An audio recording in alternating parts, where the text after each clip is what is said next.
Et bonjour.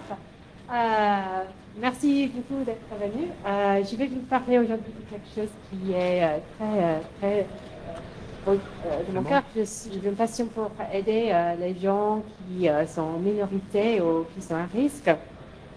Donc, euh, avant de devenir aux États-Unis, j'étais enseignante et j'ai travaillé avec des jeunes adultes autistes. Euh, bon, là, maintenant, je travaille avec des personnes qui sont en difficulté et qui sont vulnérables pour aider à améliorer la privacité et la sécurité en ligne. Euh, c'est moins, apparemment, je dois parler un peu sur moi. Donc, c'est moins stressant d'être ici aujourd'hui que d'être dans le SCCTF à Vegas que j'ai fait cet été, ce qui était amusant. Je suis britannique, donc je suis amie de la reine, bien entendu. En fait, j'ai fait quelques soirées avec Prince Harry, mais je ne vais pas vous raconter tout ce qui s'est passé. Dernière chose, très très vite, donc comme j'ai dit, je suis défenseuse de la vie privée pour ceux qui sont sortis dans des relations abusives, qui ont besoin d'aide pour s'informer, pour se protéger en ligne, parce qu'une des choses qu'on ne fait pas très bien en ce moment, c'est aider les gens pour lesquels le threat model, c'est vraiment dans la maison, chez eux. Donc, on aide énormément à l'extérieur, mais pas dans la maison. Et en plus, je suis sans emploi, mais donc je n'ai pas besoin de slides pour tous mes avis, sont miens, et ne sont pas celles de mon employeur, parce que je peux dire ce que je veux. Donc, préparez-vous. Donc, voilà.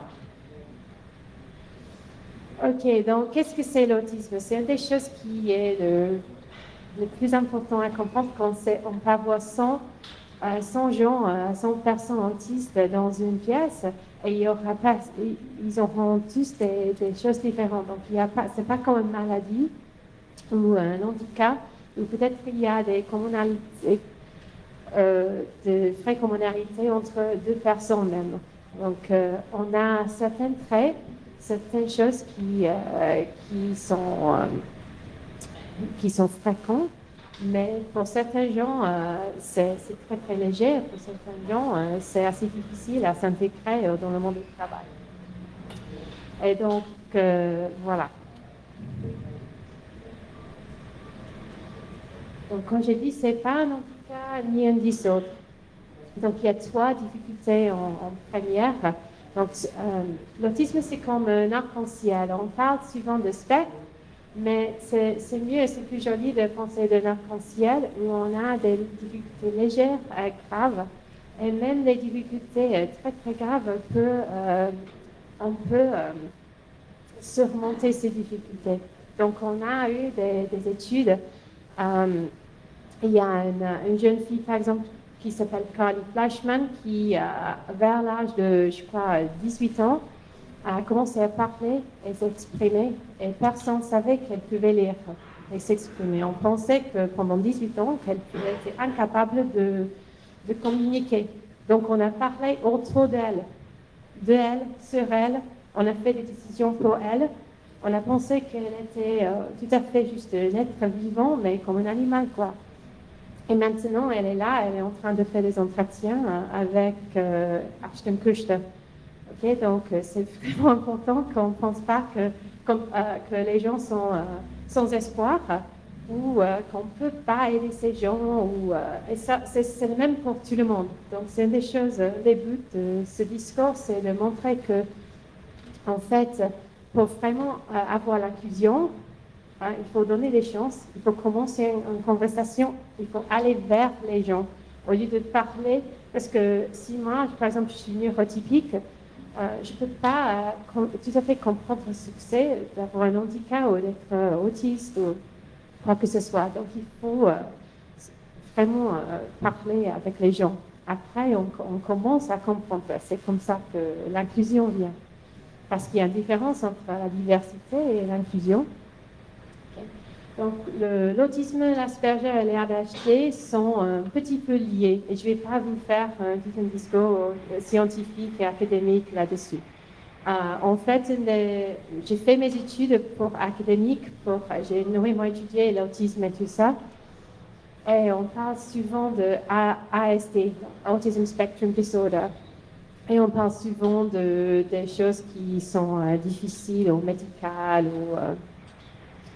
Et puis après, quand on va vers les gens autistes ou les gens avec ADHD, et on commence par exemple, ce discours, parce que moi j'ai fait mes études là en Angleterre et en France, donc tout mon vocabulaire, parfois ça marche en français, peut-être vous m'excusez si je fais des fautes, mais ça ne marche pas aux États-Unis.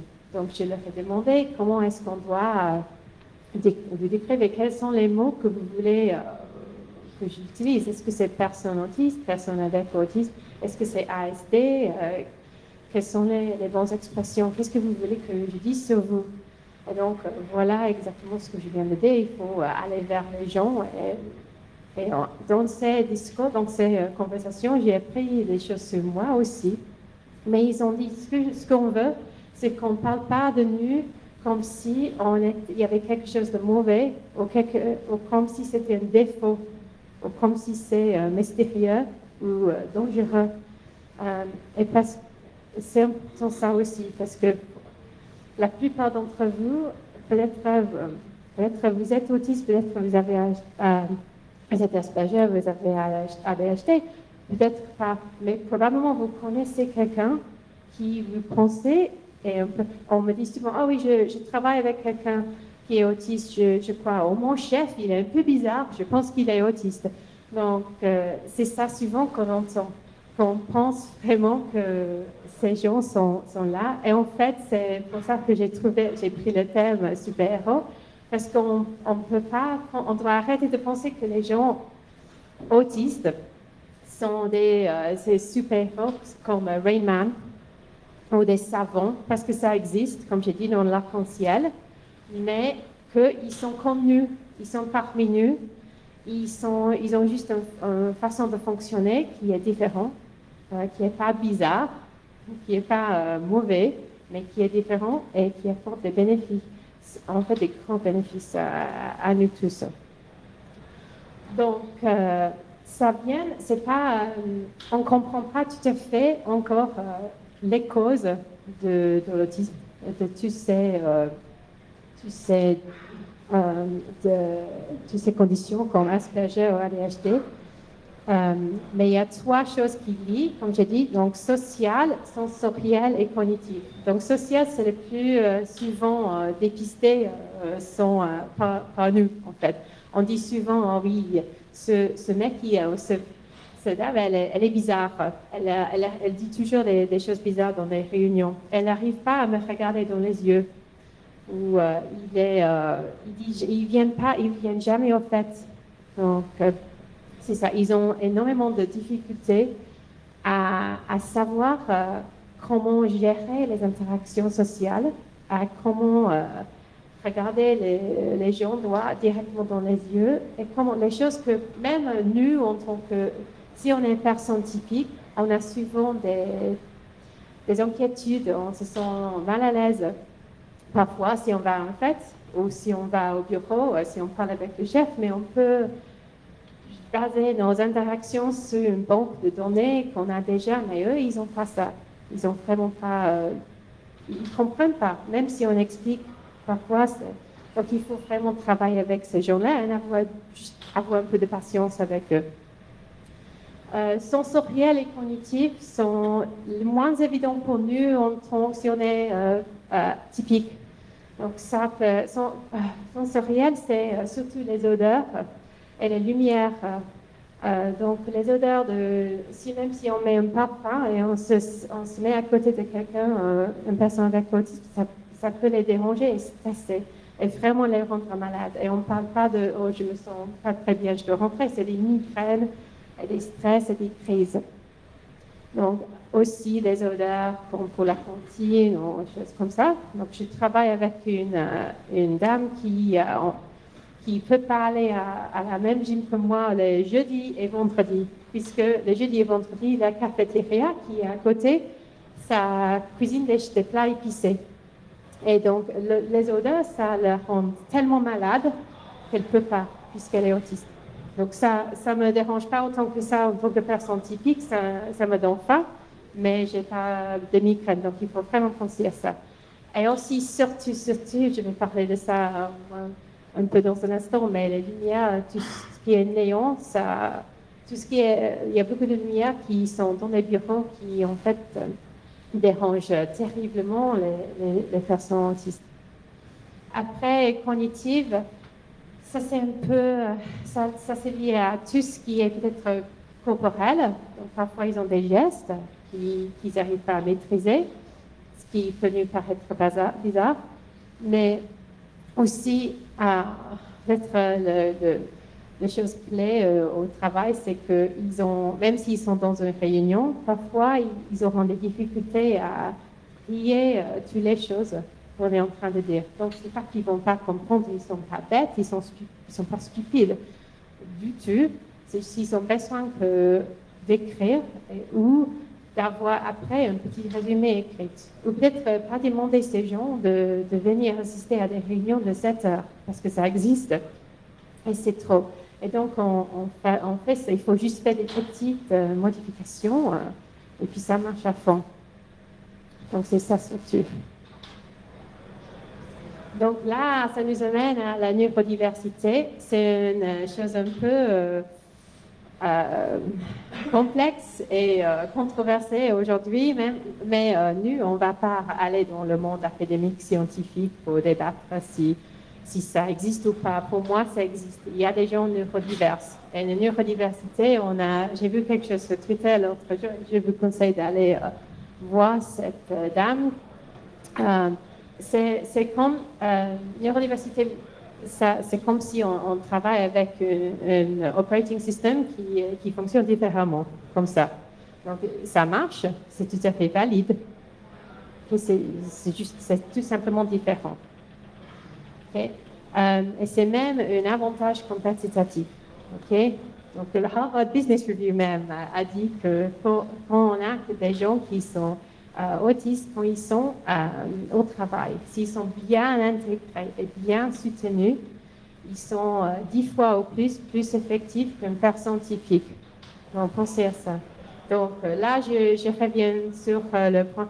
On n'est pas sur le Rain Man. Donc, ce n'est pas que vous allez embaucher ou soutenir quelqu'un qui est autiste et vous allez avoir quelqu'un qui va changer la boîte et tout ça, mais et c'est pas une cure miracle. Mais en même temps, vous allez avoir quelqu'un qui peut vous apporter des choses très, très particulières, très spéciales, et qui pense dans une façon différente. Et nous, ici, dans cette communauté, on a besoin de ça.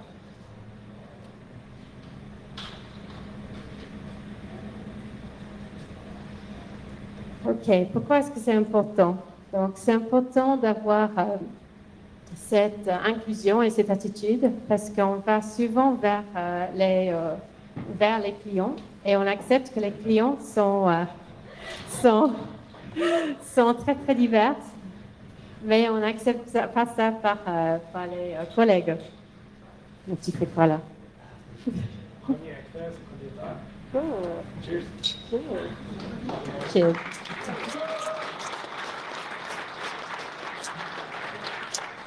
Ah, ça va. Ah, tu l'as fait peut-être quand même. Je suis britannique, hein, quand même. Je pense qu'il est 5 heures à Londres aujourd'hui, donc ça va. En fait, il a l'air très très bon. C'est pour ça que je suis venue, alors moi, je sais pas. OK. Donc, voilà. OK, donc, je vais vous parler de l'inclusion pour les personnes autistes, mais en fait, je veux que vous voyez que ça marche pour l'inclusion en général. Parce que, comme je viens de dire avant, j'ai dû boire la moitié d'une bouteille, on doit accepter les collègues aussi importants et aussi différents et aussi divers que nos clients. Donc, en même temps que c'est important qu'on a une culture d'entreprise. Par exemple, si on travaille chez Google, on a une culture là-bas qui est spécifique et c'est tout à fait différent que chez Ernst Young, d'accord? On ne va pas changer ça. Et on a besoin des gens qui acceptent, qui passent le message de l'entreprise et qui ne gênent pas s'ils sont devant les clients ou qui travaillent bien avec nous. Mais en même temps, ça a été prouvé année après année, mais on a tendance à oublier que si on est dans une équipe et on peut faire confiance à ses collègues et à son chef de ligne, à son directeur, et qu'on se sent respecté et accepté tel qu'on est. Donc ça, on reste, on travaille plus longtemps pour l'entreprise et on est plus heureux, on travaille mieux. Et ça, c'est important. Donc, mais je ne dis pas ça non plus, je veux pas dire que je veux encourager les gens d'aller au travail et dire, oh oui, j'ai un souci ce matin, j'ai un souci avec ma voiture, tout machin. Donc, c'est beaucoup plus. On a tous dans cette pièce des histoires, des expériences, des valeurs différentes. Et il faut mettre ces expériences en valeur, il faut les apprécier, parce que nous avons tous des choses, des difficultés dans la vie aussi. Donc, il n'y a personne ici, il n'y a personne dans ce monde qui est parfait et qui arrive au travail tous les matins sans souci, sans problème.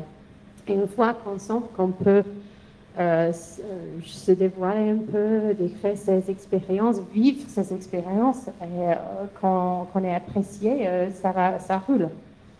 Okay? Et c'est surtout parce que pour les gens autistes avec ADHD ou Asperger, c'est comme un coming out maintenant. S'ils ont un diagnostic, et c'est entièrement possible que vous travaillez avec des gens qui ont 60 ans, qui sont autistes et qui ne sont pas diagnostiqués, qui ne savent même pas eux-mêmes qu'ils sont autistes. Donc aussi, c'est possible que vous avez un gamin de 7 ans, parce que j'ai vu ça en France, il y a des gamins de 7-10 ans qui sont encore pas diagnostiqués parce qu'on dit c'est trop tôt, c'est précoce. Et en fait, l'intervention précoce, ça se fait entre 2 et 4 ans. Donc vraiment, si on veut, il n'y a pas de cure, il n'y a pas de guérison pour l'autisme. Je veux arrêter ce mythe-là en plus. Mais comme il y a tellement de méfiance autour de l'autisme, on a tendance à cacher ou à se cacher si on est autiste. Et c'est dommage, mais on comprend pourquoi. Parce que là, les gens, s'ils savent qu'ils sont diagnostiques, après, même s'ils ont cette connaissance, ils ne vont peut-être pas se démontrer, vous expliquer ça non plus, parce qu'ils ont peur d'être jugés. Et parfois, on voit que c'est vrai. Ok, donc on doit oser changer un peu.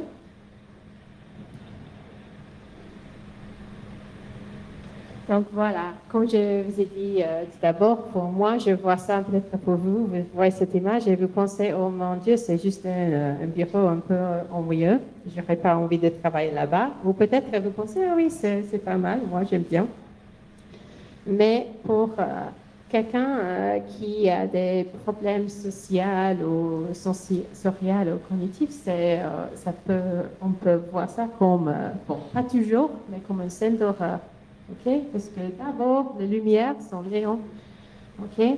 Donc, si on peut faire une chose, ce serait d'entendre les bureaux d'enlever, tu sais, lumières néons qui sont non seulement moches, mais qui donnent des migraines et qui stressent parce qu'ils bougent. En fait, la lumière, ça bouge et ça dérange les gens. Pour moi, à moins que ce n'est pas une lumière, une ampoule vieux ou bien qui commence à se casser ou s'épuiser, on ne s'en rend pas compte, mais il y a de très très petites choses. Aussi, j'ai vu une étude cette semaine sur les cubicles, comme ça revient à la mode et comme c'est bien. Et je ne sais pas, mais oui, pour toutes les choses, il y a une fonction. Pour tout bureau, il y a quelque chose qui marche, mais on peut jamais dire, oh oui, ça marche pour tout le monde. Donc c'est pour ça que j'ai fait ce discours. allez parler avec les équipes que vous avez, demandez si les gens ont des choses qui sont des facteurs qui stressent.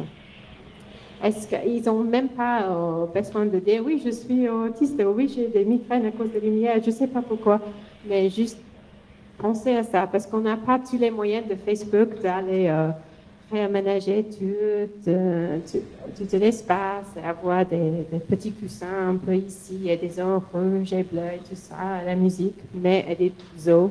Mais bon, on peut faire ce qu'on peut. Et il suffit de très, très peu parfois.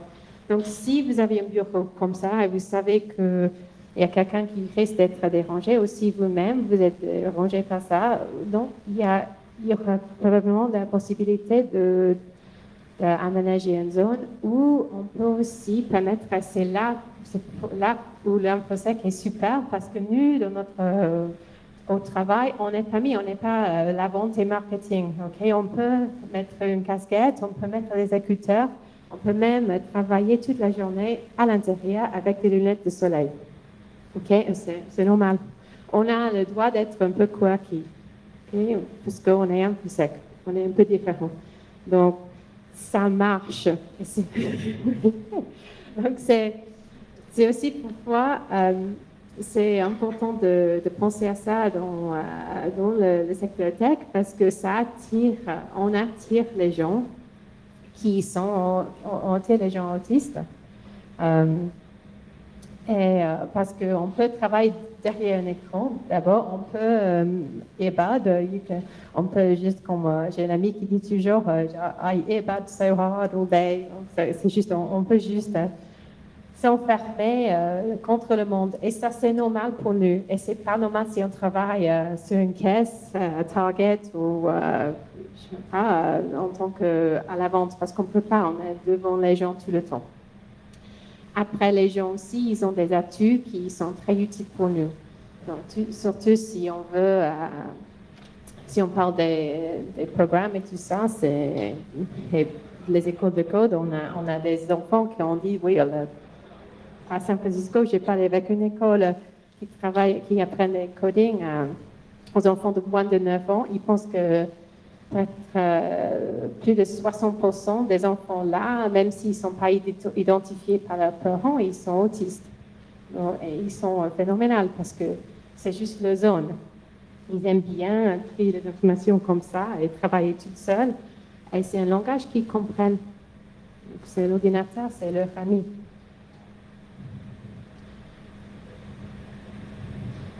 OK, donc où sont-ils et les bonnes idées? Donc, encore une fois, l'inclusion. Oui, où sont les personnes autistes? Comme des super-héros, ils sont parmi nous. Et ils sont déjà ici. Ils travaillent déjà à côté de vous. Okay? Ils sont peut-être vos chefs ou les collègues qui travaillent là, à côté au fond du couloir, ils sont là. Donc, mais aussi, il faut aller vers ces gens, donc, parce que ils ont tendance à rater le collège et l'école. Ils ont tendance à se méfier, à être déçus ou juste pas passer par tous les processus d'embauche. Et c'est comme ça pour toutes les minorités. On dit souvent, oh, on voit les gens sur Twitter, oh, je cherche une femme pour, on vous appelle, je cherche une personne du colère pour ça. Non, et il faut aller vers ces écoles, aller vers l'université pour voir, ou même les associations ou les gens sur Twitter. Et je ne parle pas vraiment de Autism Speaks toujours, mais ils sont bien. Mais allez chercher, j'ai mis des liens à la fin de ce discours.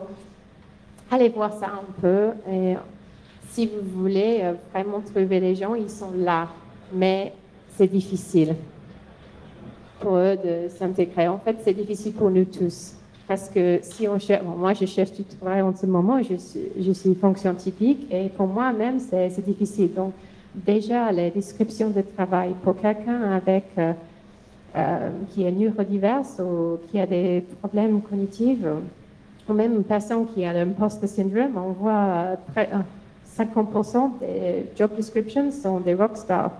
Okay? Donc, on ne comprend pas. Donc, si je suis autiste, je lis ça, je ne comprends pas, je ne me vois pas dedans et je me perds un peu dedans, tu sais, paragraphe de ce que vous avez besoin d'eux et même un peu scientifique, c'est le même. Donc, premier conseil, c'est diversifier, c'est simplifier le processus d'embauche. Pensez à et ça va bénéficier à tout le monde. Juste dire ce que vous avez besoin d'eux, les key skills, core skills, et puis les choses qui sont encore mieux. Et puis, demandez pas, est-ce que vous aurez envie de lutter contre 6 canards géants ou des trucs comme ça? Parce que même, j'ai eu ça sur un entretien il y a 6 mois.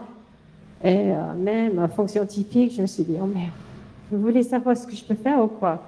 Donc là, après, sur les processus, sur l'embauche, il faut aussi travailler sur les CTF qui sont très, très utiles.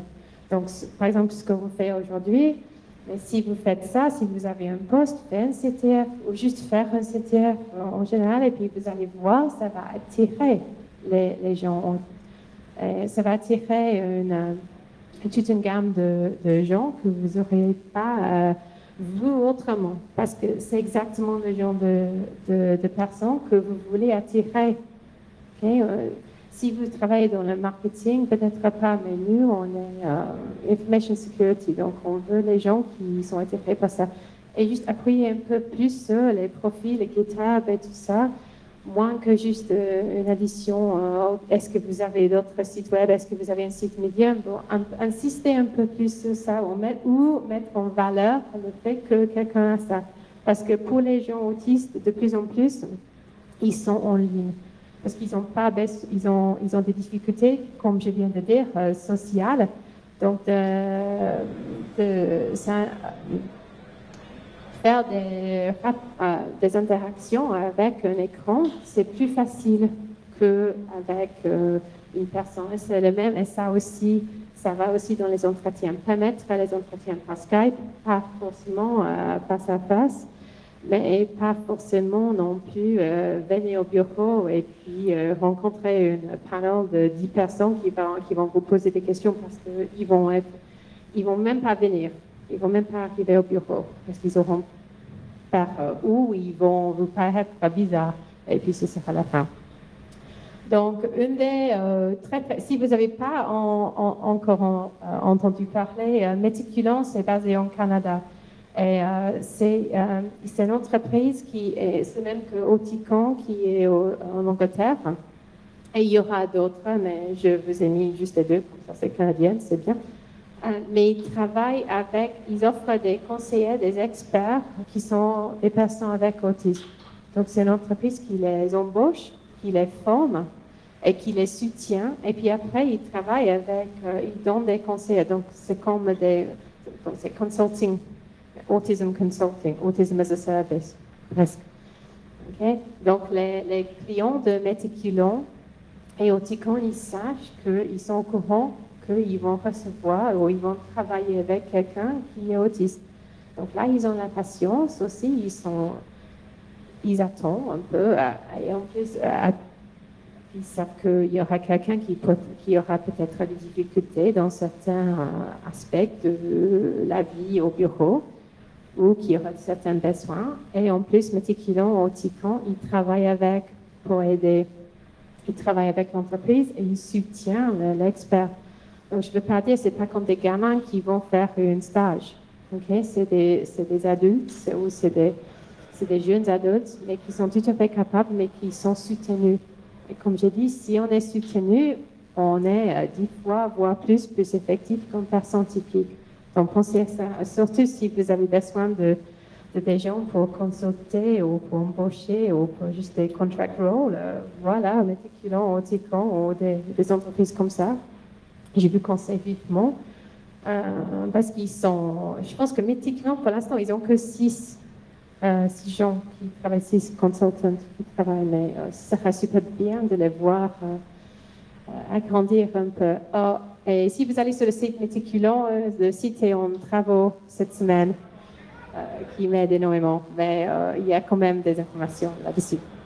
Aussi, Project Include et USBLN, si vous avez envie de faire un virtual match de le processus inclusion, diversité, en gros, en général, pour n'importe qui, ils ont des super, super bons conseils là-bas, comme je viens de dire, commencer la conversation, se préparer à se poser des questions soi-même, à accepter que nous avons tous des préjugés, parce que moi, tous les jours, je relis quelque chose et je me dis, oh non, je me culpabilise un peu parce que oui, j'ai pensé ça et en fait, je n'aurais pas dû parce qu'on a tous des privilèges.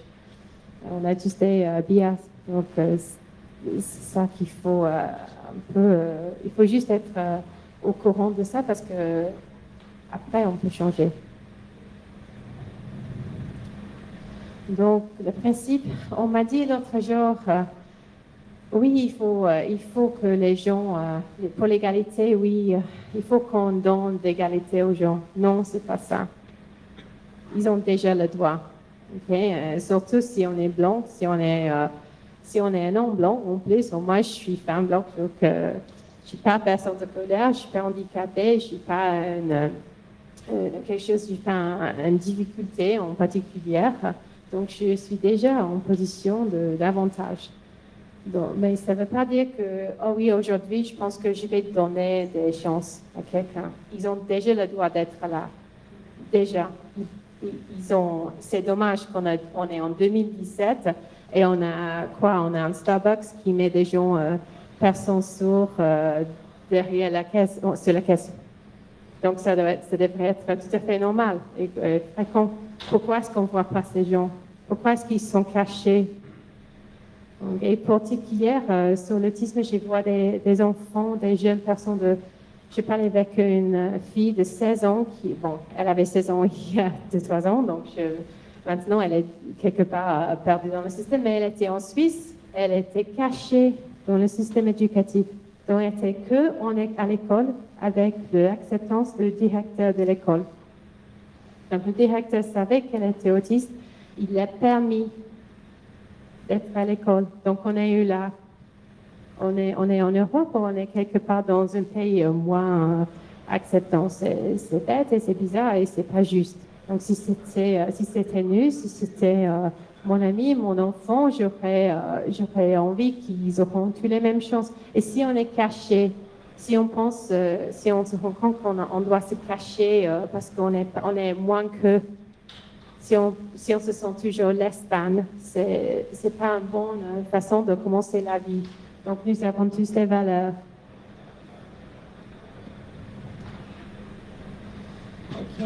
Et puis, c'est pas mon idée, j'ai volé ça un peu de Twitter, comme toutes mes bonnes idées, tous mes amis. Il faut imaginer la diversité comme une danse, ou comme un dîner, ou, je sais pas, comme Dirty Dancing, j'ai fait cette analogie l'autre jour. Vous avez dans Dirty Dancing, le film, elle a apporté une watermelon, un pastèque, c'est ça. Donc déjà, elle est arrivée à cette fête avec un comportement un peu bizarre. Ok? On aurait pu se débarrasser d'elle, ne pas parler avec elle. Mais Patrick Swayze, il a le caractère, il a donné des cours, il lui a donné de soutien, acceptance et amour, mais c'est comme ça. Et puis après, elle s'est épanouie et s'est développée. Et bon, mais je dis, c'est pas une histoire d'amour qu'on cherche, c'est juste l'inclusion. OK? C'est pas moi, c'est une image d'une de mes amies que j'ai utilisée avec sa permission, ne vous inquiétez pas. Mais c'est pas parce que quand on parle de l'inclusion au travail, parfois les gens, ils veulent savoir, mais il y a quoi pour moi? Il y a quel intérêt pour moi? Et c'est la nature humaine en plus. On se demande toujours, mais qu'est-ce que je peux gagner si je fais ça? Il y a quel intérêt? Parce que nous sommes un peu égoïstes au fond. Parfois, c'est la nature humaine. Donc, comme j'ai dit, la diversité, c'est si on cherche à embaucher. Donc, déjà, on a ces gens qui viennent. Après, pour l'inclusion, c'est qui restent avec l'entreprise et on les comprend et on travaille avec eux. Donc, il faut incentiviser. Et une des meilleures façons aussi d'incentiviser, c'est de récompenser d'une façon ou d'une autre les formations au travail ou de donner la possibilité aux gens de devenir des supporters pour les personnes avec autisme.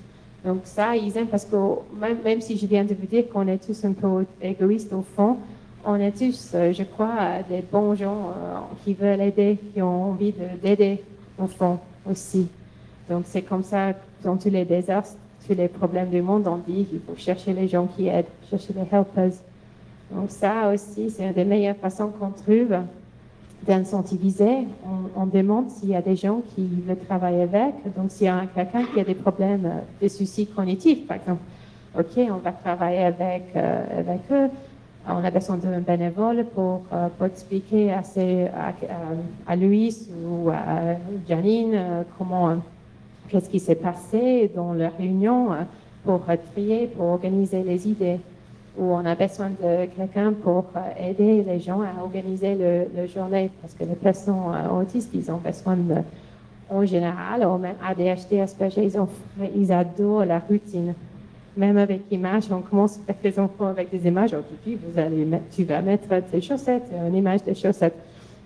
Donc pas aussi simple que ça, mais vraiment des choses qui arrivent un peu de côté ou de soudain, ça déstabilise un peu. Donc si on a des supporters aussi, ça aide.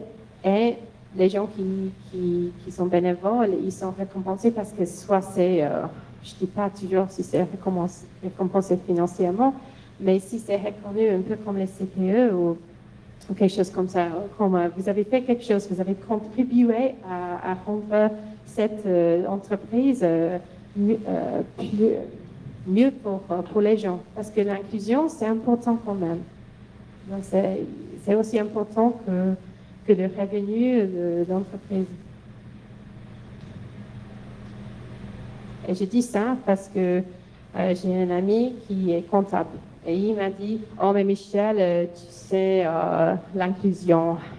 Bon, déjà, l'égalité, c'est pas pour tout le monde. OK. Et puis, l'inclusion, tu sais, Michel, c'est cher, ça coûte.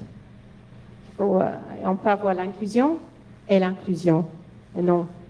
Moi, j'ai répondu, bon, l'inclusion, c'est pas cher parce que ça coûte, il suffit de très, très peu, et même des choses qui coûtent rien. Donc oui, remplacer les lumières, oui, ça je suis bien d'accord, je suis bien naïf, mais en même temps, aider quelqu'un à avoir l'empathie, ça coûte rien.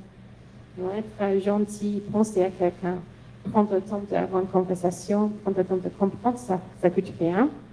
Et en plus, les litiges, c'est super cher. Donc, il faut toujours penser à ça.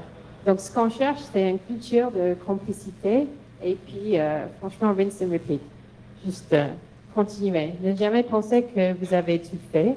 Ne jamais penser que vous avez tout compris. Parce que moi, j'ai fait des études pendant des années sur l'autisme et l'Asperger. Et puis, ah oui, ADHD, c'est ça. Et puis, Asperger, c'est ça. Et puis, d'un coup, ça va changer. Et puis, académiquement, ça tue un peu après, mais je vous conseille pas de vous perdre trop dans les définitions et tout ça, mais vraiment d'aller vers les gens et demander à eux ce qu'ils éprouvent, ce qu'ils vivent. Et Twitter, pour nous, on est un peu sec, donc on n'a pas de souci là-dessus. Allez sur Twitter si ça vous intéresse. Juste parler avec ces gens, poser des questions.